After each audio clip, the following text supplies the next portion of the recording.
যদি রাত পোহালে শোনা যেত আমাদের আজকের সারাদিনের আয়োজন। এই মুহূর্তে সহকর্মী সাদাত হাবিবি সেতুর কাছে যাব। সেতু আছেন টুঙ্গিপাড়ায়। যারা এতক্ষণ ধরে দেখছেন তাদেরকে আরও একবার মনে করিয়ে দিই, জাতির পিতার প্রতি আমাদের আজকের এই শ্রদ্ধা নিবেদন একটু ভিন্ন রকম। সারাদিনই, সারাক্ষণই, সারা বছরই আমাদের প্রাণে বাজে যেই কথাটি, যেই সুরটি, যে আক্ষেপটি, সেই আক্ষেপটি নিয়েই আপনাদের অনুভব, আপনারা কি ভাবছেন, কি মনে করেন, কখন কি মনে হয়, সেটি আজকের এই শোকের দিনে, তাকে শ্রদ্ধা জানানোর বিশেষ দিনে আমরা শুনতে চাই আপনাদের কাছে। আমাদের হোয়াটসঅ্যাপ নাম্বারে আপনারা নিশ্চয়ই আপনাদের অনুভূতির কথা জানাবেন, রেকর্ড করে জানাতে পারেন, কখনো লিখেও জানাতে পারেন। আমরা এই অনুষ্ঠানে সেটা চালাতে চাই। আর সারা দেশ থেকে বিভিন্ন জায়গায় ঘুরে ঘুরে আমাদের প্রতিনিধিরা জানিয়েছেন কিভাবে সাধারণ মানুষের মনে এই ধ্বনিটি উচ্চারিত হয়, তখন তারা কি ভাবেন, কি হতে পারত, কি হবে, কি হয়েছিল।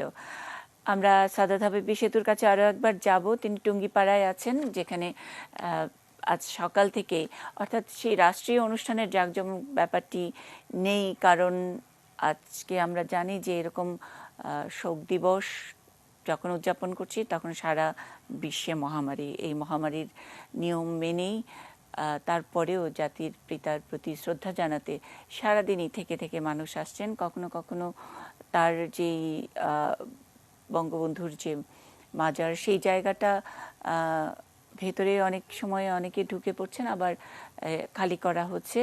আমি এই মুহূর্তে একটু জেনে নিতে চাই, দেখে নিতে চাই কি হচ্ছে সকাল থেকে। সেতু, কোনো দল, কোনো সংগঠনের ব্যানারে না, একেবারেই অনেককে আমরা দেখতে পেয়েছি যে এসে ঘুরে গেছেন নিজের মতো করে হাজার বছরের শ্রেষ্ঠ বাঙালিকে যে শ্রদ্ধা বা সম্মানটা জানাতে চান, সেই সম্মানটা জানিয়ে গেছেন। আমরা একটু, আমাদের সাথে তরুণরা রয়েছেন যারা এখানে এসেছেন এবং শ্রদ্ধা জানাতে, তাদের সাথে আমরা একটু কথা বলবো। আমাদের সাথে একে একে রয়েছেন, তাদের সাথে আমরা একটু কথা বলি যে এই যে হাজার বছরের শ্রেষ্ঠ বাঙালি, তিনি যদি আজকে থাকতেন, যদি এমন হতো, তাহলে আপনার কাছে কেমন বাংলাদেশ হতো বলে মনে করেন? আমার কাছে মনে হতো যে এখন বাংলাদেশে যে সারা বাংলাদেশ না, সারা পৃথিবীব্যাপী যে ঘটনাটা ঘটতেছে, করোনা মহামারী, এবং এখানে যেটা সবচেয়ে বেশি দরকার সেটা হচ্ছে যে স্বাস্থ্যবিধি। আমার ধারণা বঙ্গবন্ধুর একটা দর্শন ছিল, উনি নিপসম থেকে শুরু করে অন্যান্য অনেক রিসার্চ অর্গানাইজেশনের প্রতিষ্ঠাতা ছিলেন এবং এটাকে প্যাট্রোনাইজ করতেন, উৎসাহিত করতেন। তো এখনকার সময়ে যেটা আমরা ফল ভোগ করতেছি, মানে যেটার উপকারিতা পাচ্ছি, এবং অদূর ভবিষ্যতে এটা আরও শক্তিশালী হতো এবং এটা বাংলাদেশকে আরও অনেক দূর এগিয়ে নিয়ে যেত। তিনি স্বাধীনতা পরে হচ্ছে প্রথম অনেক দেশে আমাদের দেশকে স্বাধীন হিসেবে স্বীকৃতি দিছে। তো সেখানে বঙ্গবন্ধু থাকলে আমাদের এখন ফরেন পলিসি ভালো, তবে বঙ্গবন্ধুর ইচ্ছা ছিল যে আমাদের ফরেন পলিসিটা আরও অনেক বেশি ডেভেলপ করার। তো উনি বেঁচে থাকলে অবশ্যই আমাদের ফরেন পলিসিটা আরও অনেক বেশি ডেভেলপ হতো আর আমাদের দেশ আরও অনেক বেশি উন্নত হতো। 15ই আগস্টের মতন যদি ঘটনা, নৃশংস ঘটনা জাতীয় কুলাঙ্গাররা যদি না ঘটাতো, তাহলে আমার কাছে মনে হয় যে বাংলাদেশ আজকে সিঙ্গাপুরের থেকেও বেশি উপরে চলে যেত, বা ইউএই, দুবাই, এইসব রাষ্ট্র থেকে উপরে চলে যেত। আপনি হয়তো দেখে থাকবেন যে বঙ্গবন্ধু 3.5 বছর বা তার একটু বেশি সময় মাত্র আমাদের শাসন করেছেন বা আমাদের দেশে প্রতিনিধিত্ব করেছেন, এবং এই সময়ের মধ্যেই তিনি একটি যুদ্ধবিধ্বস্ত দেশকে বিনির্মাণের ব্যাপক চেষ্টা করেছেন। যেমনটি এই তরুণরা বলছেন, এরকম অনেক তরুণ আজকে বঙ্গবন্ধুর স্মৃতির প্রতি শ্রদ্ধা জানাতে এখানে শ্রদ্ধা জানাবেন। তবে সবার কথাই একটাই, যে বঙ্গবন্ধু যে সোনার বাংলার কথা বলতেন, যে সোনার মানুষের কথা বলতেন, সেই পথটা যতটা দূরে আমাদের কাছ থেকে, সেটি হয়তো অনেক কাছেই আসতো। অনেক অর্জন যেটি এখন আমরা গৌরবের মনে করি, সেই গৌরবগুলো অনেক আগেরই হতো। অনেক ধন্যবাদ, অনেক ধন্যবাদ। আবারও সাদাত হাবিবি সেতুর কাছে যাব। তিনি টুঙ্গিপাড়ায় আছেন এবং সেখানে তরুণ প্রজন্মের যারা প্রতিনিধি, তারা যেমন করে বলছিলেন, প্রবৃত্তির কথা বলছিলেন, আক্ষেপের মধ্যেও এটা অনেক পাওয়ার মধ্যেও মনে হয় যে কিছু না পাওয়া তো আছেই। সেই না পাওয়াটা, সেই না পাওয়াই থাকতো না। ইউএই বা সিঙ্গাপুরের চেয়েও সূচকে বাংলাদেশ অনেক আগেই অনেক দূর এগিয়ে যেত। আমাদের সঙ্গে পরিকল্পনা মন্ত্রী আছেন এম এ মান্নান, তিনি যোগ করবেন আজকের এই আয়োজনে।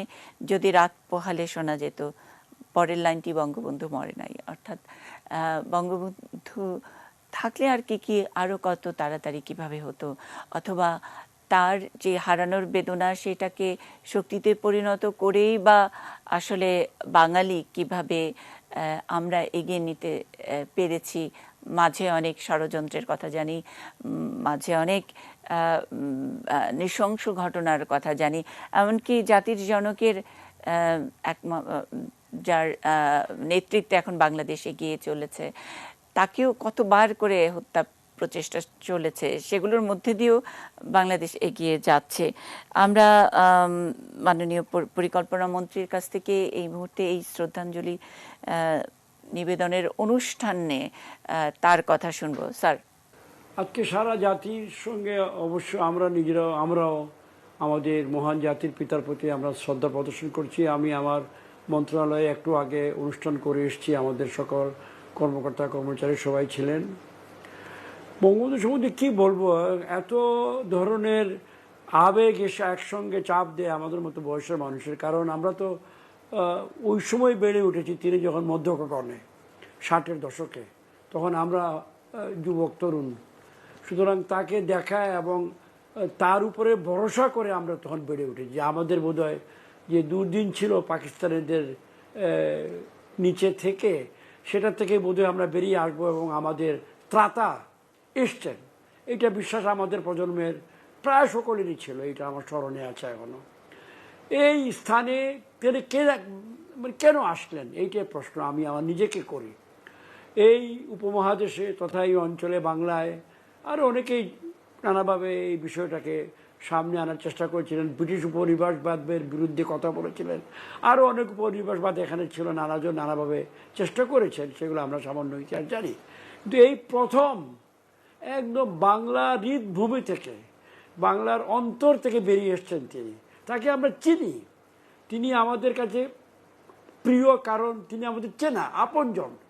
আরও যে কত বিশাল বিশাল নেতৃত্বের কথা আমরা বইয়ে পড়েছি, আমাদের পড়ানো হয়েছে পরীক্ষা পাশের জন্য, নামগুলো হয়তো বললে সবাই চিনবেন, কিন্তু ওনাদের সঙ্গে তার কী ব্যবধান ছিল। তাদের অনেকেরই ছিল আমাদের অপরিচিত ছিলেন, ভাষায়, বিশ্বাসে, সংস্কৃতিতে, চিন্তায়, চেতনায়। অক্সফোর্ড, কেমব্রিজ, আলিগড়, এই সকল উচ্চমার্গীয় ব্যাপার স্যাপার ছিল তাদের মধ্যে।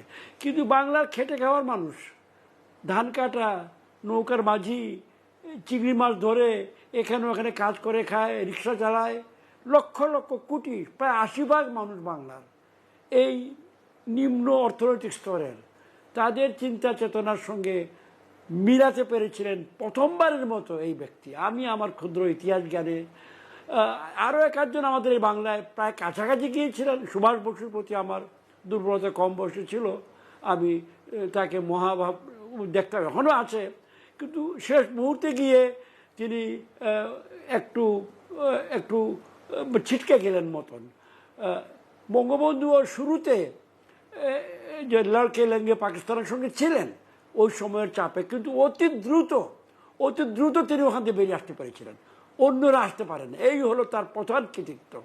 তিনি যে ট্রিকটা ধরতে পেরেছিলেন পাকিস্তানিদের এবং শোষকদের, তাই তিনি বলছিলেন আমি শোষিতের পক্ষে। শোষকরা নানা চালবাজি করে ধর্ম, আবেগ, এইটা সেটাকে মিশেল করে তারা তাদের লুটপাটের রাজত্ব চালিয়ে যেতে চায়। এখানেও তাই ছিল, এখনও যে কম বেশি নাই তাই আমি বলবো না, তবে এর উপরে আক্রমণ তিনি দিয়েছিলেন প্রথম।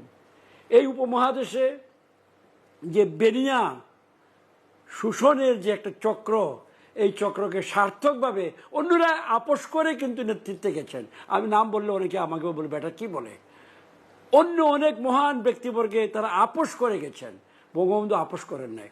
তিনি তার নৌকার মাঝিকে সঙ্গে নিয়ে, তিনি তার কৃষক, মজুর, শ্রমিককে সঙ্গে নিয়ে তিনি একে ফাইট করেছেন এবং তিনি অর্জন করেছেন এবং তিনি আমাদেরকে শৃঙ্খল মুক্ত করেছেন।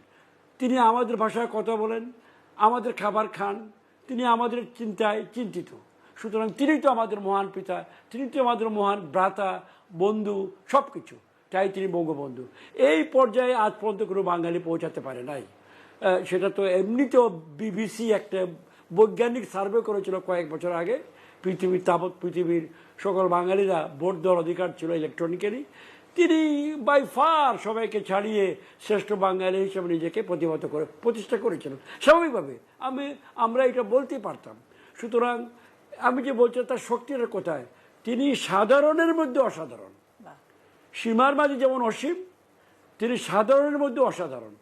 তিনি একদম, বারবার কথা মনের মধ্যে আসে, বাংলা যেটাকে আমি বলি, বাংলার ডায়াগোনাল দুইটা রেখা আঁকেন উত্তর দক্ষিণে পূর্ব পশ্চিমে, মাঝখানে দেখবেন ঘটনাচক্রে পড়ে যাবে টুঙ্গিপাড়া, ফরিদপুর, গোপালগঞ্জ। এইটা একটা প্রাকৃতিক ব্যাপার, প্রকৃতিই তাকে ওই ভিতর থেকে বের করে নিয়ে আসছে। এবং তিনি কিন্তু মহাতাত্ত্বিক, মহা বৈপ্লবিক, বিপ্লবিক অনেক ওই ধরনের আমরা নয়। তিনি মানুষের সঙ্গে থেকে বসে মানুষকে নিয়ে তিনি মানুষের শত্রুকে আক্রমণ করেছেন এবং জয়লাভ করেছেন এবং আমাদের মুক্ত করে দিয়ে গেছেন। যদিও আজকের দিনে আমাদের একটা মহা অপরাধ বোধ আছে, আমাদের মধ্যে একটা কলঙ্ক, লজ্জায় আমাদের ভারাক্রান্ত, সেটাও স্বীকার করতে হবে। এই দিনে তাকে আমরা হত্যা করেছি, এই দিনে তাকে তার পরিজন সহ আমরা হত্যা করেছি। এই দাগ কখনো মুছবে না আমাদের অন্তরাত্মায়, আমাদের স্মৃতিতে, মনে, আমাদের চেতনায় থাকবে। এই জন্য বাঙালি আমরা যারা আছি, বাঙালি বলে আমরা যারা নিজেদেরকে গর্ববোধ করি, স্বীকার করি, মানি, আমাদের এইটা ও শুধু চারজন করে না, সবসময় করবে না, এটা তো আমরা জানি, সেটা নিয়ে কোনো বিষয় নয়। বৃহদাংশের বৃহদাংশ অবশ্যই বঙ্গবন্ধুকে আজকে স্মরণ করছে এবং চিরদিন স্মরণ করেই যাবে। সুতরাং আজকে তার প্রতি আমার ব্যক্তিগত বিনম্র শ্রদ্ধা, এবং আমি জানি আমার মন্ত্রণালয়, আমার সহকর্মী, আমাদের সকলের বিনম্র শ্রদ্ধা। এবং আমি এটাও জানি এই বাংলার, এই বর্তমান বাংলার আমাদের আমরা যারা আছি, মুক্ত বাংলায় আমরা যারা আছি, মুক্ত বাংলাদেশে আমরা যারা আছি, আমাদের সকল নাগরিক, আমাদের সকলের মধ্যে প্রায় সকলেই আমরা তাকে স্মরণ করি, কৃতজ্ঞতা বোধের সঙ্গে তাকে স্মরণ করি, তার আত্মার শান্তি কামনা করি, মাগফিরাত কামনা করি, তার স্মৃতি তর্পণ করি, তার নামে গান গাই, যদি রাত পোহালে শোনা যেত বঙ্গবন্ধু মরে নাই ইত্যাদি, আরও হাজার হাজার গান আমরা গাই, আমরা তার সম্বন্ধে লিখি, পড়ি, আরও লিখবে। অনাগত দিন সামনের দিকে যত যাবে, আমাদের এই জীবনের প্রথম আমরা স্বাধীনতা পেয়েছি, মাত্র 50 বছর হলো, আরও হাজার হাজার বছর আমাদের ভবিষ্যৎ সামনে আছে। ভিত্তি স্থাপন করে গেছে বঙ্গবন্ধুর, তার এই ভিত্তির উপরে আমরা দাঁড়াবো, আমাদের আগামী প্রজন্ম দাঁড়াবে, এবং এই তার জয়গাথা আমরা গেয়েই যাব। এবং তার প্রতি আমাদের যে কৃতজ্ঞতা বোধ, আমাদের যে দায় বোধ, আমাদের যে ঋণ, সেই ঋণ, চিরন্তন ঋণ, সেটা আমরা শোধ করতেই থাকবো। সেখানেই আমার আনন্দ, সেখানেই আমাদের আনন্দ, তার ঋণ শোধের একটা চেষ্টা, সেটি আমাদের আনন্দ। বারবার তাকে শ্রদ্ধা, বিনম্র শ্রদ্ধা।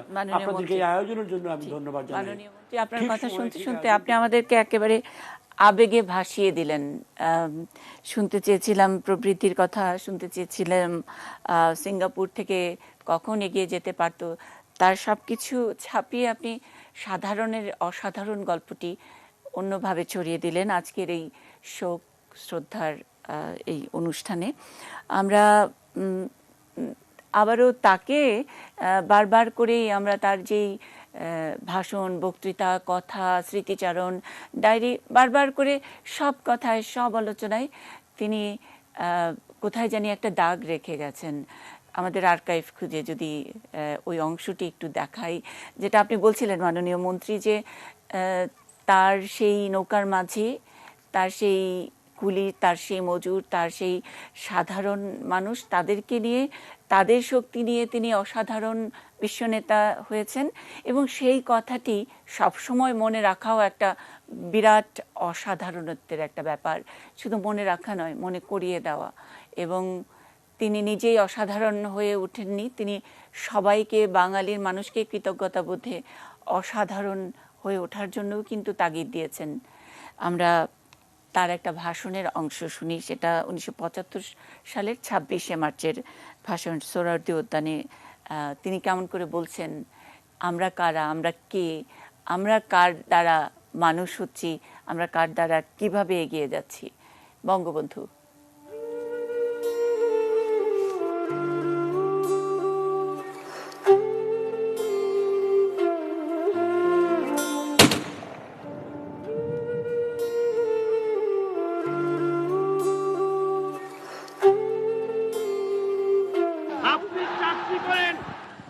আপনার মায়না দেয় ওই গরিব কৃষক, আপনার মায়না দেয় ওই গরিব শ্রমিক, আপনার সংসার চলে ওই টাকায়, আমি গাড়ি চলি ওই টাকায়।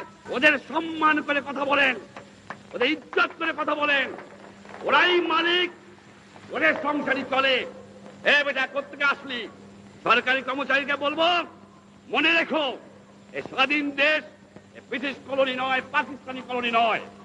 যে লোককে দেখবা তার চেহারাটা মতো বাবার মতো, তোমার ভাইয়ের মতো, ওর পরিশ্রমের পয়সা ওরাই হবে সম্মান বেশি পাবে, কারণ ওরা নিজে কামাই করে খায়। আর তোমরা কাজ করিয়া, একটা কথা জিজ্ঞাসা করি আপনাদের কাছে, মনে করবেন না কিছু, আমাদের কাছে জিজ্ঞাসা করি, আপনাদের বলবো কেন, আমি তো আপনাদের একজন। আমাদের লেখাপড়া শিখাইছে কিনা? আমার বাপ মা, আমরা মনে করি বাপ মা। আমাদের লেখাপড়া শিখাইছে কে? আমার আজ ডাক্তারি পাস করায় কে? আজ ইঞ্জিনিয়ারিং পাস করায় কে? আজ সায়েন্স পাস করায় কে? আজ বৈজ্ঞানিক করে কে? আজ অফিসার করে কে? কার টাকায়? বাংলার দুঃখী জনগণের। আপনাদের কাছে আমার জিজ্ঞাসা, শিক্ষিত ভাইরা, যা আপনার লেখাপড়ার খরচ করে দিয়েছে, শুধু আপনার সংসার দেখার জন্য নয়, আপনার ছেলে মেয়ে দেখার জন্য নয়, দিয়েছে তাদের আপনি কাজ করবেন, সেবা করবেন। তাদের আপনি কি দিয়েছেন, কি ফেরত দিচ্ছেন, কতটুকু দিচ্ছেন? তার টাকায় ইঞ্জিনিয়ার সাহেব, তার টাকায় ডাক্তার সাহেব, তার টাকায় অফিসার সাহেব, তার টাকায় রাজনীতিবিদ সাহেব, তার টাকায় মেম্বার সাহেব, তার টাকায় সব সাহেব। সমাজ যেন খুনে ভরে গেছে। এই সমাজকে আমি চরম আঘাত করতে চাই। কার টাকায় সব সাপ, কার টাকায় পরিকল্পনা মন্ত্রী সাপ, আমরা একটু আপনার কাছে শুনি। নিজেই তো এই বক্তব্যের একটি অংশে আছি। আমি কার টাকায় এতদিন খেয়েছি, এখন খাচ্ছি। কে আমাকে এখানে পাঠিয়েছে, কারা আমাকে সামান্য শিক্ষা দিয়েছে, এই সকল কিছুই বঙ্গবন্ধু তার অতুলনীয় ভাষায়, এটা কোনো আমরা কপি নকল করতে পারবো না। এইটা তার পক্ষে সম্ভব যিনি মেকি নন, যিনি আসল এবং খাঁটি সোনা, মূল বাঙালি। আমি বর্তমান প্রজন্মের যারা কেউ কেউ শুনছে তাদেরকে একটা কথা বলতে চাই। দীর্ঘ যাত্রা আমাদের শুরু করেছেন বঙ্গবন্ধু, আমাদেরকে বীজ স্থাপন করে গেছেন। বাঙালিদের আরও অনেক দূর যেতে হবে, অবশিষ্ট অনেক দায়িত্ব রয়ে গেছে, 21 শতকের দায়িত্ব, ভবিষ্যতের দায়িত্ব। আমি আশা করব, আমি নিবেদন করব, বর্তমান প্রজন্মের বাঙালিরা এদিকে সচেতন হবে। সচেতন হয়ে তারা বঙ্গবন্ধুর পথ অনুসরণ করে যে সোনালী পথে তিনি আমাদের উঠিয়ে দিয়ে গেছেন, এখনও সকল বাঙালি সর্বত্র তার যে দেখানো পথে এখনও উঠতে পারেনি। শুধু অর্থনৈতিক দিক থেকে বলিনি, রাজনৈতিক দিক থেকেও বলছি সচেতনভাবে, সাংস্কৃতিক দিক থেকে বলছি সচেতনভাবে, অর্থনৈতিক দিক থেকে বলছি সচেতনভাবে। প্রতিটি ক্ষেত্রে বাঙালিকে নিরন্তর বর্গীর আক্রমণ থেকে নিজেদেরকে সুরক্ষা করতে হবে। বর্গী বাঙালিকে বারবার আক্রমণ করেছে, বর্গীর আক্রমণ কম বেশি এখনও আছে, সেই বর্গী থেকে সাবধান। বঙ্গবন্ধুকে বঙ্গবন্ধুই আমাদের বাতিঘর, আমাদের পথ প্রদর্শক, তিনি থাকবেন। বিশেষ করে আমরা যারা চলে যাচ্ছি, আমাদের নতুন প্রজন্মের আপনারা যারা আছেন, মুন্নি আপনি নিজেও এবং অন্য যারা আছেন, আপনাদের সকলের প্রতি আমাদের আহ্বান থাকবে, এই পথে আপনারা থাকবেন। আশা করি আমরা আমাদের অভিষ্ট লক্ষ্য, যেটা আমার চূড়ান্ত লক্ষ্য, বাঙালি জাতীয়তাবাদ যা ছিল 4 পিলারের অন্যতম পিলার, সেটা মূল পিলার, 4 পিলার অন্যতম নয়, কেন্দ্রীয় পিলার আমি মনে করি। আমার ক্ষুদ্র জ্ঞানে, আমি কোনো ভাষা বিজ্ঞানীও নই, পলিটিক্যাল সায়েন্টিস্টও নই, আমি আমার সাধারণ জ্ঞানে মনে করি 4 পিলারের কেন্দ্রীয় পিলার ছিল বাঙালি জাতীয়তাবাদ। ওখানেই আমাদের কষ্ট, ওখানেই আমাদের অর্জন, ওখানেই আমাদের সাফল্য, ওখানেই আমাদের ব্যর্থতা। সেটাকে কাটিয়ে উঠে আমরা আগামীতে যাব, পরিষ্কারভাবে নিজেকে বাঙালি হিসাবে প্রতিষ্ঠা করে মানব সমাজে আমরা আমাদের সমান মর্যাদা, সমান সমতলে আমরা অর্জন করতে পারবো। আজকের দিন এই আমার নিবেদন, এবং তার প্রতি বারবার শ্রদ্ধা, এটা বলতেই হয়। ধন্যবাদ আপনাকে। অনেক ধন্যবাদ স্যার। যেভাবে বঙ্গবন্ধু মনে করিয়ে দিয়ে গেছেন যে একটাই মূল জায়গা, যে জাতীয়তাবাদ, বাঙালি জাতীয়তাবাদ, সেই বাঙালিকে বারবার বিপদের সময় তার কথাগুলোই স্মরণ করতে হয়। তিনি আমাদের বিপদের বন্ধু, তিনিই তো বঙ্গবন্ধু। এই বঙ্গবন্ধুকে আমরা বিপদে স্মরণ করি, আপদে স্মরণ করি, শ্রদ্ধায় স্মরণ করি, ভালোবাসায় স্মরণ করি। আজকে এরকম একটা শোকের দিনেও আমরা আজকে তাকে অন্যভাবে শ্রদ্ধা জানাচ্ছি। সারা বাংলাদেশের মানুষই তাকে নানাভাবে তাদের মতো করে শ্রদ্ধা জানাচ্ছে। সহকর্মী আরাফাত সিদ্দিকী ঘুরছেন মানিকগঞ্জের বিভিন্ন জায়গায়, দেখছেন, তার অভিজ্ঞতার কথা বলছেন। কাকে পেয়েছেন এই মুহূর্তে আমি একটু শুনে নেব আরাফাতের কাছ থেকে। আরাফাত। রয়েছে মানিকগঞ্জের সিংগাইর উপজেলার জামশা ইউনিয়নের একটি প্রত্যন্ত গ্রাম বালুরচরে। এই বালুরচর গ্রামে 1973 সালে বঙ্গবন্ধু এসেছিলেন। কেন এসেছিলেন সেটা এখানকার মানুষের কাছে আমরা শুনবো, কিন্তু বর্তমানে এই গ্রামের কিছুটা বর্ণনা দিয়ে নেই। এই গ্রামে আসলে কিছু দূর সামনেই একটি ক্লাবের যুবকরা তারা নিজেদের উদ্যোগে টাকা তুলে তারা তাদের মতো করে রাস্তা তৈরি করছে। মানিকগঞ্জের একজন বীর মুক্তিযোদ্ধা যাকে আসলে সবাই আব্দুল মালেক মাস্টার নামে সবাই চেনেন, তিনি এখানকার এই বালুরচর গ্রামেরই একটি সরকারি প্রাথমিক বিদ্যালয়ে দীর্ঘদিন প্রধান শিক্ষক ছিলেন, এখন অবসর গ্রহণ করেছেন। তিনি বঙ্গবন্ধুকে এখানে বঙ্গবন্ধুর এই মাঠে, যে মাঠে আমরা দাঁড়িয়ে আছি, এই মাঠে বঙ্গবন্ধুর হেলিকপ্টার নেমেছিল, তিনি বঙ্গবন্ধুকে রিসিভ করেছিলেন। কেন এসেছিলেন বঙ্গবন্ধু সেটি আপনার কাছে জানতে চাইছি। 1973 সালের 17 এপ্রিল মঙ্গলবার দুপুর 2টার দিকে বিশাল একটা ঘূর্ণিঝড় হয়, যেটা টর্নেডো নামে পরিচিত ছিল।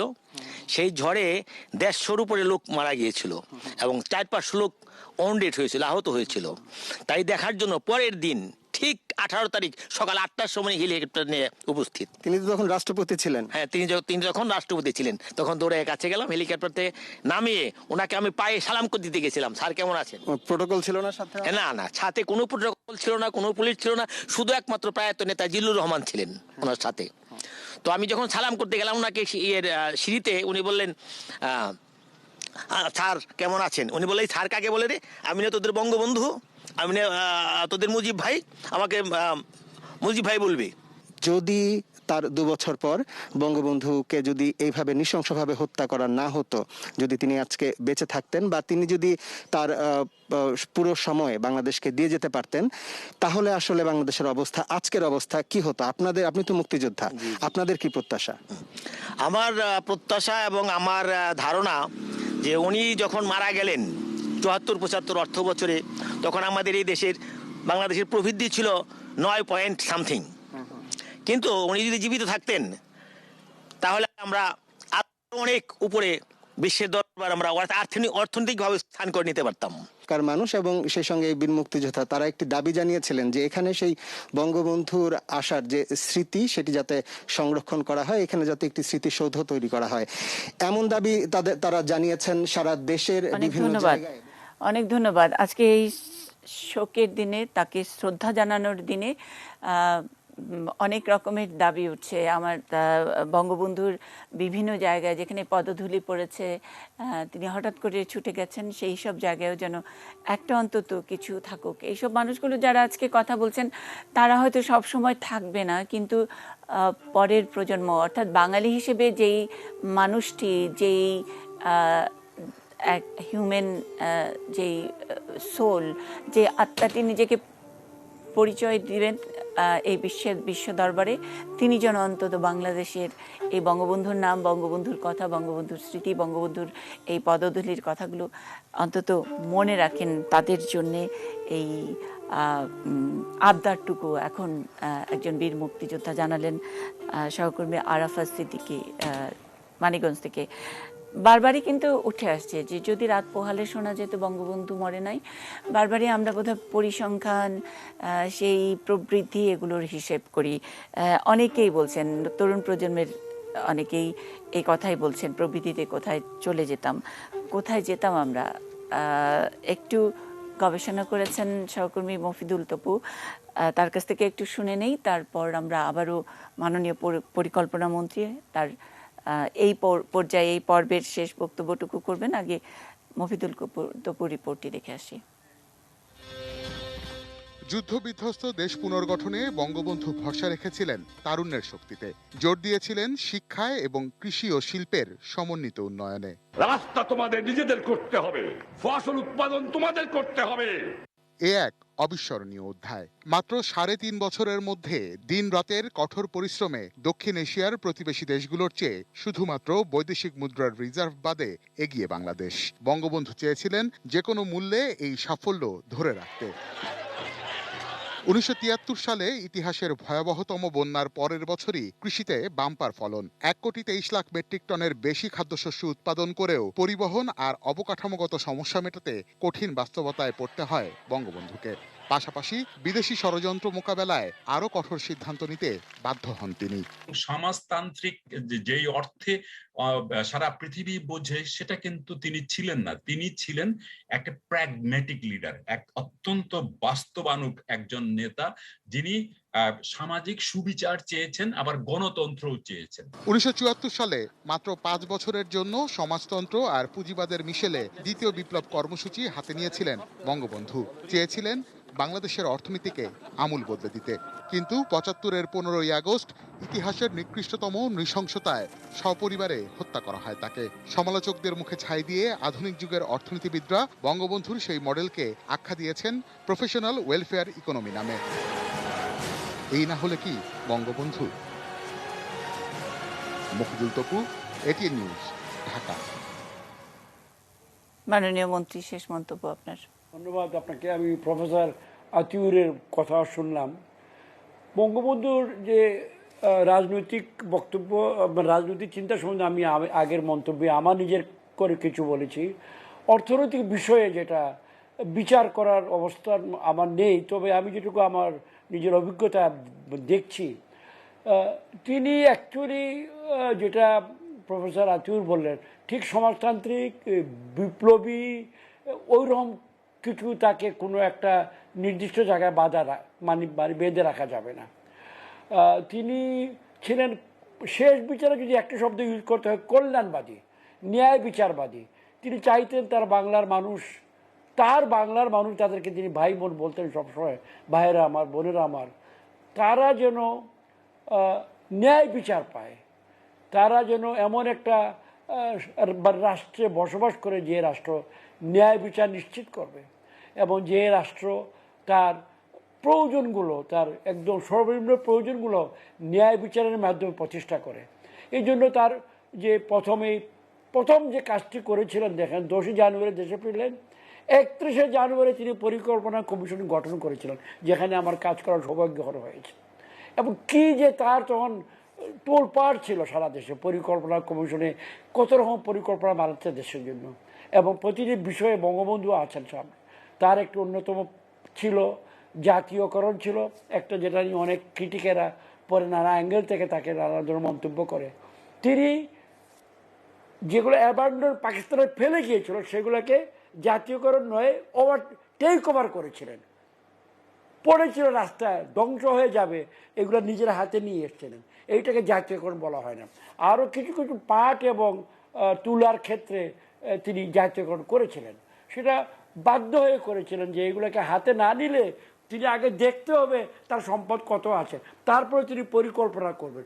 দেখেন বাংলাদেশের সংবিধানে, পৃথিবীর খুব কম সংবিধানে এটা আছে, যে 15 নম্বর আর্টিকেলের মধ্যে আছে যে পরিকল্পিত পথে বাংলাদেশে অর্থনৈতিক উন্নয়ন করা হবে, পরিকল্পিত রাস্তায়। সেখানে বঙ্গবন্ধু সংবিধানে এটা ঢুকে দিয়েছেন এবং সমবায়ের উপরে অত্যধিক গুরুত্ব দিয়েছিলেন। ক্ষেতের আলগুলা তুলে দেওয়ার পরিকল্পনা তার মনে ছিল, যে আলে আমাদের এত জায়গার নষ্ট হচ্ছে, যন্ত্রপাতি কাজ করতে পারবে না, সমবায় করে গ্রামে গ্রামে আমরা এই আল তুলে দিয়ে আমরা ফসল বাড়াবো।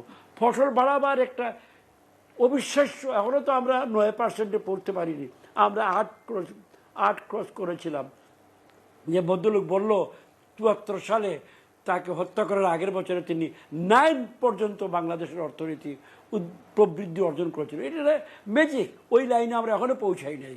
সুতরাং ওই গতিটি ধরে থাকতো যদি যারা হত্যা করেছে অ্যাসাসিনস, তারা যদি তাকে হত্যা না করতো তাহলে আমরা কোথায় দাঁড়াতাম এটা চিন্তাই করা যায়। তবে আমি তো কোনো হিসাব দিয়ে আপনাকে বলতে পারবো না, সেই ধরনের প্রক্ষেপণ আমার হাতে নেই। সুতরাং অনেক ধন্যবাদ। পরিকল্পিত পথে দেশের অর্থনীতিকে এগিয়ে নিয়ে যাওয়া এবং সেটি সংবিধানে উল্লেখ করা, এটাই তো বঙ্গবন্ধু।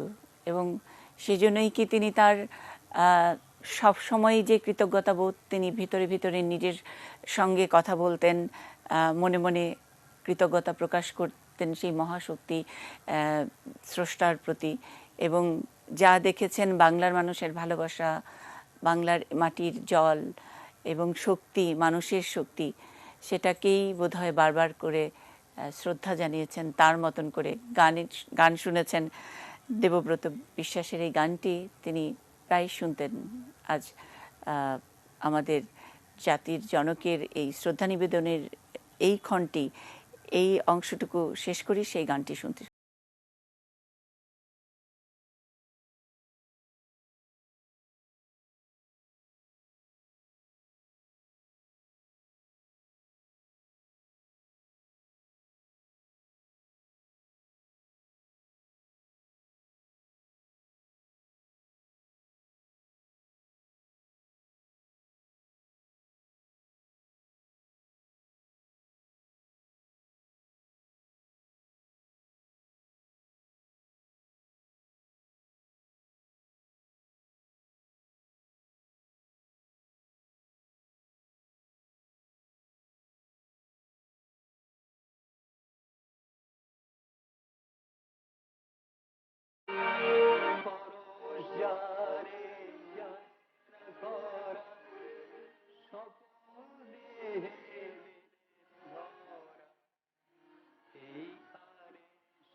শেষ করে দিন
যদি রাত পোহালে শোনা যেত বঙ্গবন্ধু মরে নাই, এই লাইন দুটি নিয়ে আপনাদের অনুভব অনুভূতি জানতে চাইছি, শোনাচ্ছি। যারা টিভি সেটের সামনে বসে আছেন তাদেরকে নিশ্চয়ই আপনারা আপনাদের কোনো কথা, আপনাদের কোনো কমেন্ট থাকলে নিশ্চয়ই জানাবেন আমাদেরকে। আমরা সারা বাংলাদেশের বিভিন্ন প্রান্তেই A404 করছি, কখনো কক্সবাজার, কখনো নারায়ণগঞ্জ, কখনো কুড়িগ্রাম, কখনো সেই পাবনা। আবার একটু রংপুরে যেতে চাই। রংপুরে সহকর্মী ইউসুফ আছেন, সেখানে যে তরুণ প্রজন্মের লোকজনেরা তারা আজকে বঙ্গবন্ধুর স্মৃতির উদ্দেশ্যে কিছু বলবেন। তারা শোকের এই দিনে শ্রদ্ধা জানিয়েছেন বঙ্গবন্ধুর প্রতিকৃতিতে, তারপরে নিজেদের ভাবনার কথা জানিয়েছেন আমাদের ক্যামেরার সামনে। ইউসুফ, যদি রাত পোহালে শোনা যেত বঙ্গবন্ধু মরে নাই, এই বিশেষ আয়োজনে, এটি নিউজের বিশেষ আয়োজনে আবারও এই রংপুরের রোকেয়া বিশ্ববিদ্যালয়ের এই সবুজ চত্বর থেকে যুক্ত করবার জন্য ধন্যবাদ। আমার সাথে আছেন একজন মেডিকেল স্টুডেন্ট।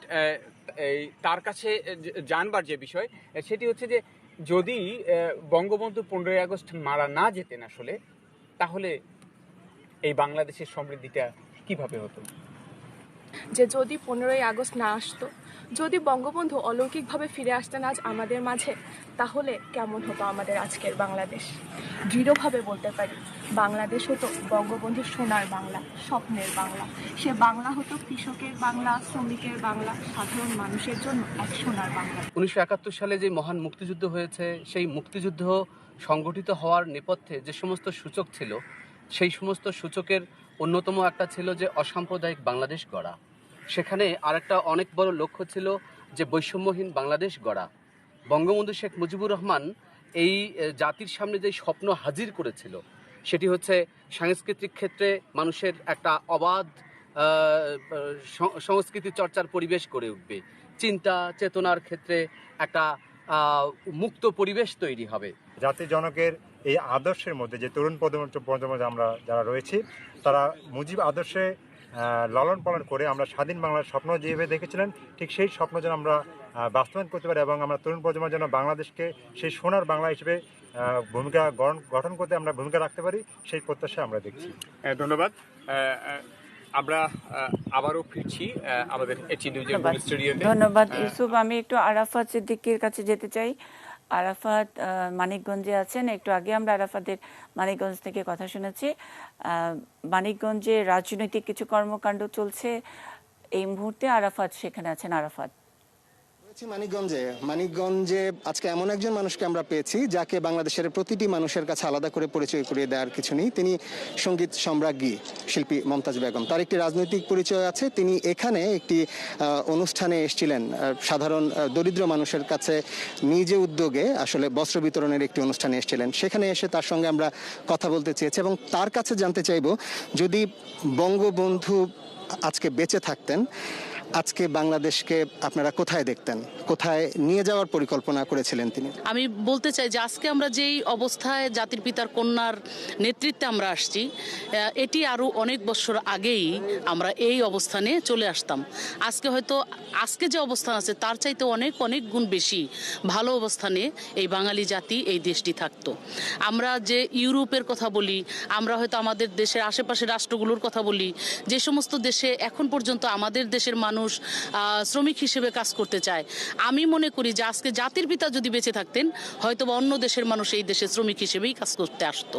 প্রত্যেকটা জায়গায় আমরা চেষ্টা করছি যে জাতির পিতার যে মানে যে কষ্ট ছিল, সেই টুঙ্গিপাড়া থেকে নৌকা দিয়ে হেঁটে বিভিন্ন জায়গায় সারা বাংলাদেশে, তখন তো এত রাস্তাঘাট বিদ্যুৎ কিছুই ছিল না, সেই অবস্থায় তিনি যখন নেতৃত্ব দিয়েছেন, তাহলে আমাদের ছেলেপেলেরা এত সুখ শান্তি এই আজকের এই কি বলবো ডিজিটাল বাংলাদেশ যেখানে শেখ হাসিনা গড়ছে, সেই ডিজিটাল বাংলাদেশে থেকে তারা কেন পারবে না?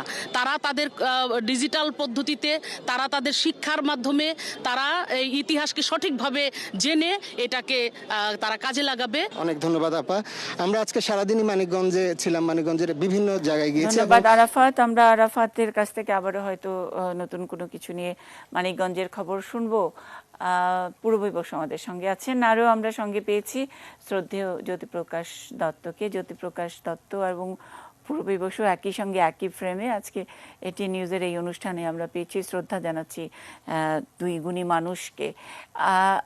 এতক্ষণ পূর্ববিবশকে শুনছিলাম, পূর্ববিবশ আরও যোগ করবেন, কিন্তু শুরুতে একটু শুনতে চাই জ্যোতিপ্রকাশ দত্তকে। গল্পকার, প্রাবন্ধিক, উপন্যাসিক, আমাদের সকলেই খুব প্রিয় একজন মানুষ। দূর থেকে যখন নাকি এই গানের লাইনটা শুনেন, যখন নাকি বঙ্গবন্ধুর জন্মদিন, মৃত্যুদিন, অথবা বাংলাদেশের যখন আমরা স্বাধীনতা দিবস, বিজয় দিবস উদযাপন করি, তখন বুকের ভিতরটা কেমন করে জ্যোতিপ্রকাশ দত্ত? আমি যে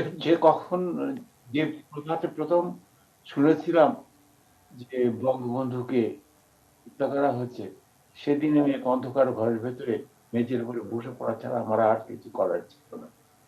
এখন অনেক কথা মনে হয় তিনি যা করতে চেয়েছিলেন তার জন্য আমাদের যথাসাধ্য নিজেদের শক্তি নিয়োগ করা প্রয়োজন। তিনি যদি আর জীবিত থাকতেন, অনেক অনেক আগেই বাংলাদেশ স্বপ্নত দেশ থেকে উন্নয়নশীল দেশে পরিণত হতে পারত নিঃসন্দেহে। তিনি যদি জীবিত থাকতেন আজকে, তাহলে আমাদের যে ধর্মীয় উন্মাদনা আমাদের দেশের একাংশে তো বটেই, অনেক অংশেই ছেয়ে ফেলেছে, সেটিও হয়তো থাকতো না। সাম্প্রদায়িকতা আমরা বলি, কিন্তু শুধু সাম্প্রদায়িকতা থাকলে তো চলবে না, প্রতিটি ধর্মের মানুষের সমান অধিকার থাকতে হবে। তিনি থাকলে এটি ঘটতো না। তিনি এটি নিশ্চিত করতেন যে আমরা সকলে যেন সমান অধিকার নিয়ে বাঁচতে পারি। আরো একটি ব্যাপার যেটা আমার এখন মনে হয় যে তিনি আমাকে কি শিখিয়েছেন। একদম। আমি তো জন্মেছি অনেক আগেই জন্মেছি ব্রিটিশ আমলে, পাকিস্তান আমলেও আমি ছিলাম, কিন্তু কখনোই মনে আসেনি ব্রিটিশ ভারত বা পাকিস্তান আমাকে মনে কখনো সেরকম দাগ কাটেনি। কিন্তু বাংলাদেশ, যে মুহূর্তে আমি সেই গানের কথা মনে করি, এক মুজিবরের লক্ষ মুজিবরের কণ্ঠে স্বরের ধ্বনি, প্রতিধ্বনি, আকাশে বাতাসে উঠে বাংলাদেশ বাংলাদেশ, এই শুনলেই যে আমার মন বুক ভুলে যায়। এই বাংলাদেশকে ভালোবাসতে শিখিয়েছেন শেখ মুজিবুর রহমান বঙ্গবন্ধু। তিনি আমাকে বাংলাদেশকে ভালোবাসতে শিখিয়েছেন, এতে এক বিন্দু সন্দেহ নেই। আজও আমার মনে পড়ে সেই দিনের কথা, যখন তার কথা ভাষণ শুনি বুক ভরে যায়। আমাকে তিনি তো এই দেশকে ভালোবাসতে শিখিয়েছেন, আর কেউ না। পূর্বী বসু যোগ করবেন। বৈষম্যের কথা যদি বলো, তাহলে একটা অভিজ্ঞতার কথা বলি। এটা আসলে আমি সরাসরি টেলিভিশনে বলতে চাই। আমি বলছিলাম ডক্টর গোবিন্দচন্দ্র দেবের কথা, ঢাকা ইউনিভার্সিটির দর্শনের প্রধান এবং খুব বড় দার্শনিক। বাংলাদেশে 26শে মার্চ যেসব বুদ্ধিজীবীদেরকে হত্যা করা হয়েছে, তার মধ্যে তিনিই বোধহয় একমাত্র যার বাড়ি গত 2 বছর পর্যন্ত আগে পর্যন্ত দখল করে রাখা হয়েছে, কেউ কিছু করেনি। তো এটা আসলে ঘটতো না। যারা নাকি দখল করে আছে তারা বহুবার, তারা একটা পোর্শন আমাদের আছে, আমরা বলেছিলাম আমাদের পোর্শনটা দিলে আমরা ঢাকা ইউনিভার্সিটিকে দিয়ে দেব ডক্টর দেবের নামে স্কলারশিপ করার জন্য। ঢাকা ইউনিভার্সিটি যার জন্য আমাদের কাছে যতবার ওই দখলদাররা বাড়িটা আমাদের জায়গাটা কিনে নিতে চেয়েছে, আমরা বলেছি আমরা কিছু করব না, আমরা ঢাকা ইউনিভার্সিটি যা করেন তার সাথে করবো। ঢাকা ইউনিভার্সিটি সেটা মামলা চালিয়ে গেছে, কিন্তু 2 বছর আগে দুঃখের বিষয়, ঢাকা ইউনিভার্সিটি অর্ধেকটা তাদের কাছ থেকে আউট অফ কোর্ট সেটেল করে নিয়ে গিয়ে আমাদের পোর্শনটা দিয়ে দিয়েছে ওই যারা দখল করে আছে তাদের জন্য। ব্যাপারটা এমন কিছু না, কারণ এই টাকাটা আমি ঢাকা ইউনিভার্সিটিতে নিতাম ওনার নামে স্কলারশিপ করার জন্য। কিন্তু দুঃখের বিষয়, যে ঘটনাটা, যে অন্যায়টা হলো, তার কোনো প্রতিবাদ হলো না, এটা কেউ জানলো না। এটা ঘটলো একমাত্র ডক্টর গোবিন্দচন্দ্র দেবের জন্যে। কিন্তু আরো যে আমাদের প্রফেসর আছেন তাদের বাড়ি কিন্তু কেউ দখল করেনি। তো এগুলো কথা আসলে কোনোদিন বলি না, আজ বললাম বড় দুঃখে। কারণ আমরা বাংলাদেশকে খুব ভালোবাসি, একটাই দেশ, এত বছর এই দেশে আছি, তবু এই দেশে প্রবাসীর মতো বসে আছি, জীবন কাটাচ্ছি। সুযোগ পেলেই দেশে যাই, সুযোগ পেলেই দেশে থাকি। দেশ বলতে বাংলাদেশকে বুঝি। কিন্তু যখন মনে হয় যে বাংলাদেশ আমাকে একই রকম ভাবে দেখে না, তখন বড় কষ্ট হয়। আর অন্যান্য বিষয়ে মন্তব্য করবেন। জিসি দেবের কথা যেহেতু উঠলই, জ্যোতিপ্রকাশ দত্ত বেড়ে উঠেছেন যার স্নেহে, যাকে বাংলাদেশের মানুষ জ্যোতিপ্রকাশ দত্তকে চেনেন এভাবেই, বা জিসি দেবকে যখন স্মরণ করেন শ্রদ্ধায়, তখন তার একরকম পুত্র হিসেবেই জ্যোতিদাকে জানেন। সিলেটের বাড়ি ওইভাবেই দখল করে নিয়েছে। জি, আমরা এই যে সোনার বাংলার কথা আপনি বলছেন, যে এই দেশটাই আসলে ভালোবাসতে শিখিয়েছে। জ্যোতিদা খুব চমৎকার করে বললেন যে বিভিন্ন আমলে জন্ম হয়েছে, কিন্তু কখনো ওই ওনারশিপটা হয়নি। একটা দেশ, একটা নাম, একটা ভাষা কেমন করে বুকের ভিতরে একটা দাগ রাখে, এবং যে আবেগটা কথা, আসলে আমাদের বাংলা আবেগ, বাঙালির আবেগ, আর সেই আবেগেরই অনুরণন একটা বজ্রকণ্ঠ বঙ্গবন্ধু। সেই কণ্ঠকে কি আসলে স্তব্ধ করা যায় নাকি গেছে? নানান সময় নানান কথা বলে গেছেন, একেবারে মনীষীদের মতো করে, ভাষাটা বাঙালির ভাষা, একেবারে মাঠের ভাষার মতো করে। তিনি কথা বলছিলেন 1974-এ সেনাবাহিনীর উদ্দেশ্যে ক্যান্টনমেন্টে একটা ভাষণে। শুনি আমরা সেই ভাষণেও তিনি কেমন করে কথা বলেছেন।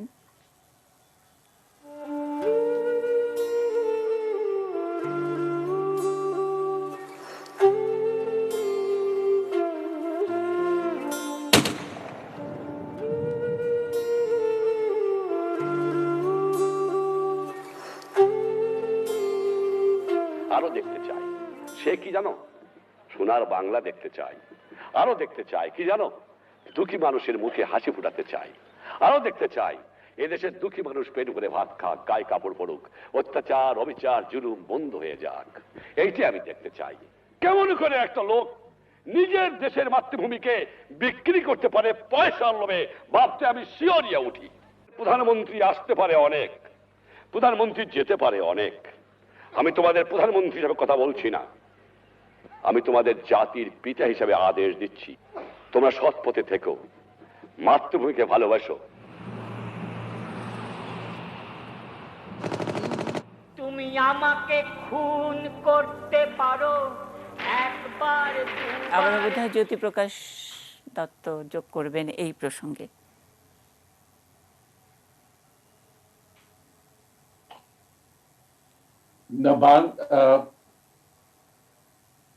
তিনি থাকলে কি হতো, তিনি তার সাদাফাদাবির কথা তো আমরা সবাই জানি, তার লক্ষ্যই ছিল দারিদ্র দূরীকরণ।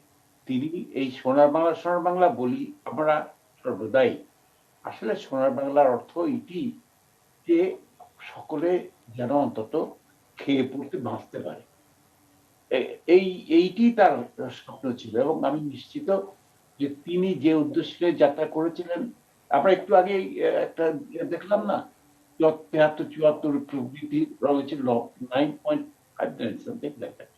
এতটা প্রবৃদ্ধি ঘটেছে এই সামান্য সময়ের ভেতরে। তিনি যদি জীবিত থাকতেন আজকে আমাদের প্রবৃদ্ধি কোথায় যেত, এবং তিনি যে সংকল্প নিয়ে জাতি গঠন করেছিলেন, দেশ তৈরি করেছিলেন, বাংলাদেশে দারিদ্র অনেকাংশে দূরীভূত, এই গরিব আর এইরকম অবস্থা থাকতো, আমি নিশ্চিত এটি ঘটতই। এখনো যে ঘটেনি কথা বলা যায় না। তার কন্যা অতি সুযোগ্য কন্যা, তিনি অত্যন্ত এতকাল পরে ফিরে এসেও তিনি বাংলাদেশকে যেখানে নিয়ে গেছেন অকল্পনীয়। বাংলাদেশের প্রবৃদ্ধি হার এই কিছুকাল আগে পর্যন্ত নানান স্বল্পোন্নত দেশের জন্য ঈর্ষার বিষয় ছিল, বাংলাদেশ সেখানে চলে গেছে। এই সামান্য এই সময় কিছু প্রবৃদ্ধির কিছু কমলো, এটি থাকবে না। এছাড়া আরেকটি ব্যাপার যেটা নাকি উনি করেছেন সেটা হলো শিক্ষা যে মানুষের মৌলিক অধিকার, প্রতিটি মানুষের, সেটা তিনি স্বীকার করে নিয়েছেন জাতিসংঘের মতো। এবং এজন্য তিনি বলতেন যে শিক্ষায় পুঁজি বিনিয়োগ হলো সবচাইতে এফেক্টিভ পুঁজি বিনিয়োগ, কারণ এটার মধ্য দিয়ে যা ফিরে পায় দেশ, আর কোনো কিছুতে পুঁজি বিনিয়োগ করে সেটা পাওয়া যায় না। ফলে তিনি শিক্ষা এবং শিক্ষার মাধ্যমে নারী এবং পুরুষের বৈষম্য রোধ করার চেষ্টা করেছেন। এটা খুবই এফেক্টিভ হয়েছে, সেটা পরবর্তীকালে আরো বেশি করে করেছেন তার কন্যা, কিন্তু উনি সে শুরু করেছিলেন।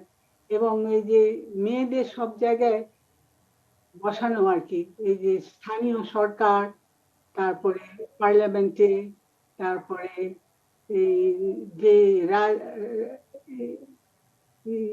যে অফিসিয়াল কাজে মেয়েদের যে নিষেধাজ্ঞা ছিল সেগুলো উঠিয়ে আরো 10% কোটা করে মেয়েদের সব জায়গাতে বসানো, এই যে নারীদের প্রতি তিনি যে একটা বিশেষ কোটা, আমিও বিশ্বাস করি না একদিন হবে যেদিন কোটা লাগবে না, কিন্তু যখন নারীরা পিছিয়ে পড়ে আছে তখন কোটা দরকার তাদের উঠিয়ে আনার জন্য। এবং শিক্ষাক্ষেত্র ক্লাস 8 পর্যন্ত পড়াশোনা ফ্রি করে দিয়েছিলেন। এটাও আসলে অনেক, শিক্ষাক্ষেত্রে তার যে অবদান সেটা শুধু আমাদের দেশকে উন্নত করেনি, নারী পুরুষের বৈষম্য অনেকটা রোধ করেছে। জি, পূরবী বসু থাকছেন আমাদের সঙ্গে, আছেন জ্যোতিপ্রকাশ দত্ত। বলছিলাম রাত পোহালে শোনা যেত বঙ্গবন্ধু মরে নাই, এই কথাটির পরে, লাইন দুটির পরে আমাদের ভেতরে যে কথা কয়ে ওঠে সেগুলোই আমরা আজকে নানাভাবে শুনতে চাচ্ছি, শোনাতে চাচ্ছি। আজকে আমাদের এটি নিউজের এই বিশেষ আয়োজনে ব্রাহ্মণবাড়িয়ায় যাই, সেখানে এই শিক্ষার্থীদের কথা বলছিলেন পূরবী বসু, তেমনি কেউ কেউ আছেন আমার সহকর্মী পীযূষকান্তি আচার্যের সঙ্গে, একটু দেখে আসি। মুক্তিযুদ্ধের তীর্থভূমি হিসেবে পরিচিত এই ব্রাহ্মণবাড়িয়া জেলা, মুক্তিযুদ্ধের আগে পরে বঙ্গবন্ধু শেখ মুজিবুর রহমান একাধিকবার এই ব্রাহ্মণবাড়িয়া সফর করেছিলেন। বঙ্গবন্ধু ছিলেন একজন অসাম্প্রদায়িক চেতনার মানুষ। আমার সাথে এখানে উপস্থিত আছেন কলেজ এবং স্কুলের 4 জন নতুন প্রজন্মের শিক্ষার্থী। যদি রাত পোহালে শোনা যেত বঙ্গবন্ধু মরে নাই, এই মুহূর্তে যদি বঙ্গবন্ধু থাকতেন তখন কীরকম হতো? বাংলাদেশের স্থপতি জাতির পিতা বঙ্গবন্ধু শেখ মুজিবুর রহমান ছিলেন অসাম্প্রদায়িকতা আদর্শের প্রবর্তক। তিনি তার আত্মজীবনীতে বলেছেন যে তৎকালীন যে সব রাজনীতিবিদেরা ছিলেন তাদেরকে উল্লেখ করে যে হিন্দু মুসলিমের যে অসাম্প্রদায়িকতা সেই বিষয়টি নিয়ে তিনি তার কর্মজীবনের বেশিরভাগ সময়ই কাজ করে গেছেন অসাম্প্রদায়িকতাকে কেন্দ্র করে। তাছাড়া আমরা বলতে পারি যে বঙ্গবন্ধু মৃত্যুর পর যে কালো অধ্যায় শুরু হয়েছিল তার ফলে বাংলাদেশের অপূরণীয় ক্ষতি হয়েছিল, কিন্তু বর্তমানে বঙ্গবন্ধুর সুকন্যা শেখ হাসিনা, জননেত্রী শেখ হাসিনা তারই আদর্শে দেশকে এগিয়ে নিয়ে যাচ্ছেন। বঙ্গবন্ধু নিজেই বলেছেন যে আমার সবচেয়ে বড় শক্তি হচ্ছে আমার দেশের জনগণ, আর আমার সবচেয়ে বড় দুর্বলতাই হচ্ছে জনগণের প্রতি আমার ভালোবাসা। সুতরাং জনগণের জন্য অপ্রীতিকর কোনো কিছুই তিনি হতে দিতেন না, এবং এর মধ্যে একটি হচ্ছে দুর্নীতি। তিনি সর্বদাই দুর্নীতির প্রতি সোচ্চার ছিলেন। এবং আরেকটি বিষয়, তিনি খুবই শিশুপ্রেমিক একজন ব্যক্তি ছিলেন। তিনি সবসময় শিশুদের জন্য কিছু না কিছু করতেন। তিনি শিশুদের দেখলেই তার মন আবেগপ্লুত হয়ে যেত। আমার মনে হয় আজ যদি তিনি বেঁচে থাকতেন, আমাদের দেশের আমাদের মতো যারা আছে তারা বিভিন্ন স্থানে আরো অনেক ধরনের সুযোগ সুবিধা পেত এবং আন্তর্জাতিক পর্যায়ে বাংলাদেশকে এগিয়ে নিয়ে যাওয়ার একটি সুযোগ পেত। ধন্যবাদ। তারা যেমনটি বলেছেন, নতুন প্রজন্মের এই 4 জন যেমনটি বলেছেন, বঙ্গবন্ধু যদি আজকে বেঁচে থাকতেন হয়তো বাংলাদেশ আরো একটি অন্যতম উচ্চতায় অনেক ধন্যবাদ পীযূষকান্তি আচার্য। যেমন করে বলছিলেন, বঙ্গবন্ধু আত্মজীবনীতে এটা বলেছেন, ইন্টারভিউতে এইসব বলেছেন, তার সবচেয়ে বড় শক্তি তিনি এই দেশের মানুষকে খুব ভালোবাসেন। তার সবচেয়ে বড় দুর্বলতা, তিনি এদেশের মানুষকে, বাঙালিকে অনেক অনেক বেশি ভালোবাসেন। সবচেয়ে বড় দুর্বলতাও এটা। আর শিশু প্রেমিকের কথা বলেছেন, আর শিশুরাও কি কম ভালোবাসেন বঙ্গবন্ধুকে? আজও এই যার বয়স এখন 7 বছর, হয়তো তার পিতামাতার বয়স বাংলাদেশের জন্মের বয়সের সমান বা তার চেয়েও হয়তো কম হবে। সেই শিশুটিও যখন নাকি হঠাৎ করে বঙ্গবন্ধু হয়ে ওঠেন, বঙ্গবন্ধু হয়ে উঠতে চান, এটাই বা কম কি? এ তো বাংলাদেশেরই একটা ইমোশন, আমরা বলি সেই আবেগ। আরাফাত আমাদেরকে একটু আগে জানিয়েছিলেন এরকম একটি খবর, দেখা যাক আছে কিনা আমাদের কাছে। মানিকগঞ্জের ধল্লা ইউনিয়ন পরিষদের কাউন্সিল উচ্চ বিদ্যালয়ের 7ম শ্রেণীর শিক্ষার্থী সামি আমাদের সঙ্গে রয়েছেন। সামিকে এই এলাকার মানুষ ছোট মুজিব বলে ডাকে। কেন ছোট মুজিব বলে ডাকে সেটি আসলে একটি বলার বিষয়, কেননা সে বঙ্গবন্ধুর 7ই মার্চের ভাষণ সহ 5টি ভাষণ অনর্গল মুখস্থ বলতে পারে, এবং তার কাছে আমরা ভাষণের অল্প একটু অংশ শুনবো। যে 7ই মার্চের ভাষণের তো আপনি পুরোটা তো জানেন, অল্প একটু অংশ আমাদের শোনাবেন? জি ভাইয়ার আমার, আজ দুঃখ ভরা ক্লান্ত মন নিয়ে আপনাদের সামনে হাজির হয়েছি। আপনারা সবই জানেন এবং বোঝেন আমরা আমাদের জীবন দিয়ে চেষ্টা করেছি, কিন্তু দুঃখের বিষয় আজ দুঃখের সঙ্গে বলতে হয় 23 বছরের করুণ ইতিহাস, বাংলার অত্যাচারের, বাংলার মানুষের রক্তের ইতিহাস, 23 বছরের ইতিহাস, মুমূর্ষ নরনারী আর্তনাদের ইতিহাস, বাংলার ইতিহাস, এদেশের মানুষের রক্ত দিয়ে রাজপথ রঞ্জিত করার ইতিহাস। অনেক ধন্যবাদ সামি। আপনি বলছিলেন, একটি ছোট্ট প্রশ্ন করি। আপনি তো অনেকগুলো ভাষণ শুনেছেন বঙ্গবন্ধুর 74 সালের ভাষণ মুখস্থ করেছেন, 75 সালের ভাষণও আপনি মুখস্থ করেছেন। এই যে ভাষণগুলোতে বঙ্গবন্ধু বাংলাদেশের যে স্বপ্ন দেখিয়েছে, আপনার কি মনে হয় বঙ্গবন্ধু যদি আজকে বেঁচে থাকতেন বাংলাদেশের অবস্থা আজকে কি হতো? আসলে বঙ্গবন্ধু আমাদের মাঝে যদি আজকে বেঁচে থাকতেন তাহলে আমাদের দেশটা অনেক আগেই ডিজিটাল বাংলাদেশ হয়ে যেত এবং বঙ্গবন্ধুর স্বপ্ন পূরণ হতো, এবং আমাদের দেশটা অন্যান্য দেশের মতন অনেক ডিজিটাল হয়ে যেত। অনেক ধন্যবাদ সামি। শুনছিলেন যে আসলে সামি এখানে একটি অনুষ্ঠান। ধন্যবাদ আরাফাত। আমরা সেই বঙ্গবন্ধু হতে চার বঙ্গবন্ধুর কে একেবারে হুবহু অনুকরণ করে ভাষণ মুখস্থ করতে চাওয়াটাও একটা অন্যরকম ভালোবাসার, অন্যরকম একটা শ্রদ্ধার ব্যাপার। আমরা এই খুদে বঙ্গবন্ধু, তাকেও আমাদের ভালোবাসা জানাচ্ছি। অনেকে অনেক রকম করে তাদের অনুভব অনুভূতির কথা জানিয়েছেন। আমরা বারবারই যাদের কাছে মাইক্রোফোনটি নিয়ে যাচ্ছি, কেউ বলছেন আরও অনেক অনেক এগিয়ে যেত বাংলাদেশ, হয়তো বঙ্গবন্ধু এটা করতেন সেটা করতেন। আবার অনেকে অনেক চমৎকার করে বলেছেন। আমাদের এক সহকর্মী লিখে পাঠিয়েছেন যে একজন নৌকার মাঝি, তিনি এখন অসুস্থ, কিন্তু তিনি খুব আস্তে আস্তে করে বলেছেন যে অনেক আগে বঙ্গবন্ধুকে তিনি দেখেছেন, সেই 70 সালে, এবং তিনি বঙ্গবন্ধুকে গরুর গাড়িতে করে কোথাও নিয়ে গেছিলেন। সেই স্মৃতির কথাটা আজকে আমাদের সঙ্গে শেয়ার করতে চেয়েছিলেন। তার কথা অস্পষ্ট এবং আমরা সেটা ঠিক রেকর্ড করতে পারিনি। জানিয়ে দিলাম তার খুব ইচ্ছা যে বঙ্গবন্ধু বেঁচে থাকলে একবার না একবার তাকে আবার দেখতে চাইতেন, বা তার গরুর গাড়িতে আরেকবার উঠতে চাইতেন। আসলে বঙ্গবন্ধু বোধহয় এইসব মানুষের ভালোবাসাই বঙ্গবন্ধু। আমরা একটু কুষ্টিয়া থেকে ঘুরে আসতে চাই। কুষ্টিয়ায় ছাত্রছাত্রীরা আছেন, তারা আজকের দিনটিতে বঙ্গবন্ধুকে অন্যভাবে শ্রদ্ধা জানাচ্ছেন, তাদের ইচ্ছের কথা বলছেন, তাদের আক্ষেপের কথা বলছেন। যদি রাত পোহালে শোনা যেত বঙ্গবন্ধু মরে নাই, এই 46 বছর পরে যদি এরকম একটি সুন্দর সকালে আমরা শুনতে পারতাম যে বঙ্গবন্ধু মরে নাই, তাহলে এই বঙ্গবন্ধুর এই বাংলাদেশটি কেমন হতো।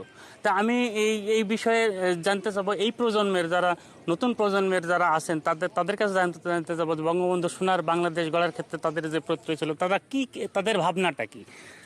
বঙ্গবন্ধু শেখ মুজিবুর রহমান যদি আজ বেঁচে থাকতেন, তাহলে আজ বাংলাদেশ উন্নতির যে পর্যায়ে পৌঁছেছে, সেই পর্যায়ে বাংলাদেশ আরও বেশ কয়েক বছর আগেই পৌঁছে যেতে পারত। আমি এমন একটা বাংলাদেশ চাই যেখানে ক্ষুধা থাকবে না, যেখানে ঘুষখোর দুর্নীতি এসব থাকবে না। বঙ্গবন্ধু শেখ মুজিবুর রহমান 1975 সালের 11ই জানুয়ারিতেও বলেছেন যে আমার এই দেশে ঘুষখোর দুর্নীতির কোনো জায়গা নেই। বঙ্গবন্ধু আমাদেরকে যে আদর্শটা দিয়েছিলেন সেটা হলো যে অসাম্প্রদায়িক বাংলাদেশ তৈরি করা। তো বাংলাদেশ যখন এই প্রজন্মে আমরা প্রত্যাশা করি মাননীয় সরকারের কাছে যে আমরা যেন অসাম্প্রদায়িক বাংলাদেশ এবং শিক্ষিত জাতি গড়ে তুলতে পারি। আমরা একটি ক্ষুধামুক্ত এবং দারিদ্র্যমুক্ত দেশ দেখতে চাই, যেখানে একটি পেটও খালি থাকবে না, একটি মাথাও ছাদবিহীন থাকবে না, এবং একটি জাতি অশিক্ষিত থাকবে না, সবাই শিক্ষিত হবে। যেমনটি এই তরুণ প্রজন্মের শিক্ষার্থীদের ভাবনা। অনেক ধন্যবাদ শরীফ আমাদেরকে জানাচ্ছিলেন কুষ্টিয়া থেকে। বিভিন্ন জেলা থেকে সহকর্মীরা এরকম ঘুরে ঘুরে আজকে তাদের সাধারণ মানুষের অনুভব অনুভূতির কথা জানিয়েছেন। বঙ্গবন্ধুকে শ্রদ্ধা জানাতে গিয়ে তাদের এই আক্ষেপের লাইনটি শুধু তাদের মুখে তুলে দেওয়া হয়েছিল। তারপরে কি হতো, কি হতে পারত, কি চাই কি চাই না, মনে হয় সব চাওয়া, সব অনুযোগ বোধহয় বঙ্গবন্ধুরই কাছে। সেই জন্যই তো বঙ্গবন্ধু, আমরা তো বলি আমাদের বিপদের বন্ধু, আমাদের আশার আলো, অথবা আমাদের যে কোনো উদযাপনের তিনি এক বড় আলো। আমরা বাংলাদেশ যখন 50 বছর পার করছে, তখনও এই শোকের দিনেও বঙ্গবন্ধুর যে অসমাপ্ত যে কাজ বা যে স্বপ্ন, সেগুলো একটা তার কন্যার যোগ্য নেতৃত্বের মাধ্যমে আমরা সকলে মিলে হাসিল করতে চাই। নিশ্চয়ই সে বাঙালির সে আশা, সে ভরসার জায়গাটি এবং সেই প্রত্যাশাটি পূরণ হবে। আমরা আবারও একটু বঙ্গবন্ধুর সেই সময়কার ভাষণের দু একটি ক্লিপ দেখে আবারও পূরবী বসু, জ্যোতিপ্রকাশ দত্তের কাছে শেষবারের মতো শুনবো তাদের। আমরা 74 সালের ভাষণের কথায় বারবার করে উঠে আসছিল, একটু শুনে আছি সেই ভাষণের কয়েকটি অংশ।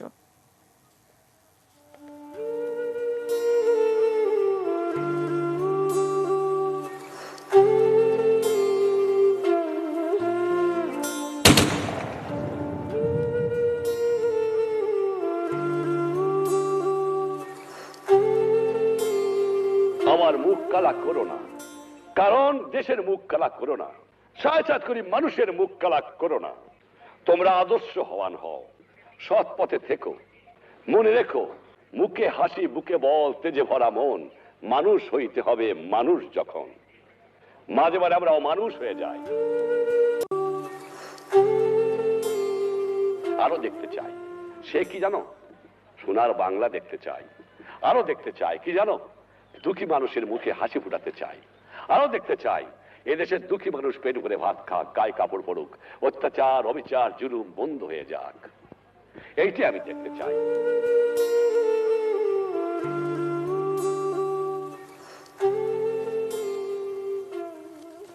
সারাদিনের আয়োজনের শেষ বেলায় আছি। জ্যোতিপ্রকাশ দত্ত এবং পূর্বী বসু আমেরিকা থেকে আমাদের সঙ্গে যুক্ত হয়েছেন।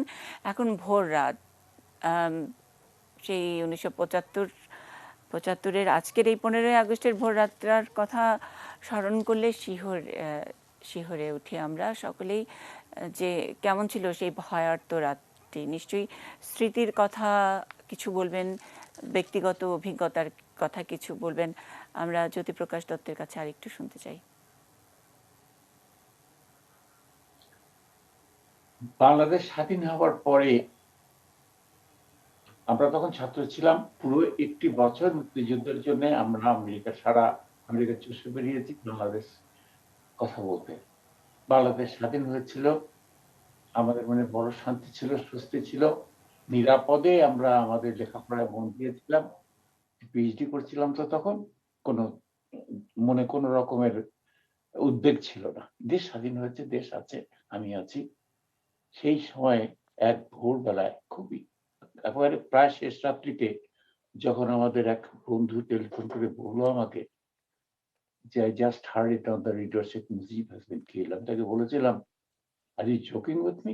এটা কি ধরনের তামাশা? বললো no, it's not joke নয়, I heard it on the radio. এটা ঘটেছে। আমি শুনে আর কি বলবো, আমার এই বুকের ভেতরে যত দুঃখ ছিল যেন মনে হয় একবারে সবই বেরিয়ে এসেছিল বঙ্গবন্ধুর জন্য। অন্ধকার ঘরের মেঝেতে বসে পড়া ছাড়া আমার আর কিছুই করার ছিল না। তারপরেও তো ধরা যাক, মানুষ তো বেঁচে থাকে, আমরাও আছি। একসময় ভেবেছিলাম বঙ্গবন্ধুর চলে যাওয়ার পরে ভেবেছিলাম দেশে ফিরবোই না, আর কোনোদিন দেশের কোনোদিন ফিরবো না, এত অভিমান হয়েছিল। কিন্তু দেশে ফিরেছি, বহুবার গেছি। সময় তো যায়, সময় তো এইভাবেই চলে যায়, কিন্তু তার কথা কখনো কোনোভাবেই মন থেকে যায় না। এমন একটি ব্যাপার আসলে বঙ্গবন্ধুর, জানি না সকলের মনে এরকম হয় কিনা, আমার তো হয়। আমার যেমন মনে হয় প্রায় কোনো দিনই একটি দিনও যেমন যায় না আমি তার কথা আমার মন থেকে চলে যায় নানান ভাবে। শুধু যে ওইভাবেই আসে তা না, বাংলাদেশের প্রসঙ্গে, নানা প্রসঙ্গে তার কথা সর্বদাই মনের ভিতরে আসে। তাকে মানে আমরা যখন বলি বঙ্গবন্ধু যার বেঁচে থাকতেন, তিনি তো 100 বছর বয়স হতো তার, তাই না? কিন্তু আসলে তো সেটি আমরা বলতে চাই না। আমরা বলতে চাই যদি তিনি ওই সময় তিনি চলে না যেতেন, ধরা যাক 4 বছরে তিনি বাংলাদেশের কি অবস্থা, কোথায় নিয়ে গেছিলেন, তিনি আরো যদি কিছু সময় পেতেন, আরো 20 কি 25, এই 2000 পর্যন্তই এই সময় 25 বছর সময় যদি পেতেন, বাংলাদেশকে কোথায় নিয়ে যেতেন কেউ ভাবতেও পারে না। আমরা সবসময় বলি তার সাম্প্রতিকতার কথা। তিনি কেমন একটি মানুষ ছিলেন, যারা জানেন যে তিনি তো নিজে সাম্প্রদায়িক দাঙ্গার ভিতরে পড়েছিলেন, কলকাতায় ছিলেন তখন, তিনি দেখেছেন সাম্প্রদায়িক দাঙ্গা কিরকম। তিনি নিজে বিভিন্ন পরিবারকে উদ্ধার করেছেন। এর ভেতর দিয়েও তাকে কিন্তু সাম্প্রদায়িকতা, এই ধর্মের বিভেদ তাকে একেবারে স্পর্শ করেনি। কি বলা যায় তার সম্পর্কে? এমন একজন নেতা আমরা পেয়েছিলাম, তাকে তার কাজ সম্পন্ন করতে দিইনি আমরা। এর চেয়ে দুঃখ আর কি হতে পারে? পূর্বী বসু 2 লাইন যোগ করবেন। বঙ্গবন্ধু অনেকবারই মারা যাওয়ার কাছাকাছি চলে এসেছিলেন, কিন্তু মারা যাননি। যখন মারা গেলেন তখন আমরা কেউ ভাবিনি সেটা ঘটবে। বাঙালির হাতে বাঙালি বঙ্গবন্ধু মারা গেলেন। কারণ বঙ্গবন্ধু ছোটবেলা বেরি হয়েছিল, চোখে সাংঘাতিক ইনফেকশন হয়েছিল। উনি 22 বছর বয়সে ম্যাট্রিক পাস করেছেন, এত অসুস্থ ছিলেন তিনি। তারপরে একবার 25শে মার্চ যখন তাকে রাত্রিবেলা যখন পাকিস্তানি আর্মি তাকে ধরে নিয়ে গেল, তখনও আমরা ভেবেছিলাম উনি ফিরে আসতে পারবেন কিনা। এত মানুষকে নির্বিচারে হত্যা করেছে যারা, তারা কে বঙ্গবন্ধুকে ছাড়বে? তিনি সেখান থেকে ফিরে এলেন। তারপর তার নিজের ঘরে মারা গেলেন বাঙালিদের হাতে। এর চেয়ে দুঃখ আর কিছু নেই। এরকম একটি দীর্ঘশ্বাস দিয়ে এই পর্বের ইতি টানব। বাঙালি তার ঘরে ঢুকেই তার,